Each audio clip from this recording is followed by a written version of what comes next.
Many knew who he was just by the prophecies. What I'm talking about, though, is a personal relationship with him. So the events follow through this way. We spent a lot of time on John the Baptist this morning. John the Baptist comes to know Christ. He was the forerunner. His ministry was to preach and prepare for his coming.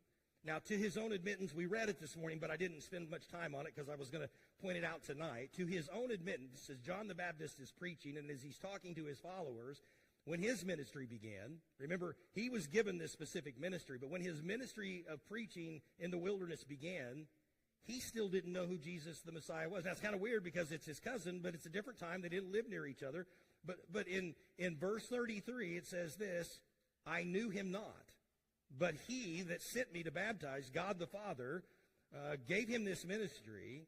God the Father is the one that said unto me, upon whom thou shalt see the Spirit descending and remaining on him, the same is which baptizeth with the Holy Ghost. So to this point, John the Baptist didn't have that personal relationship with the Messiah.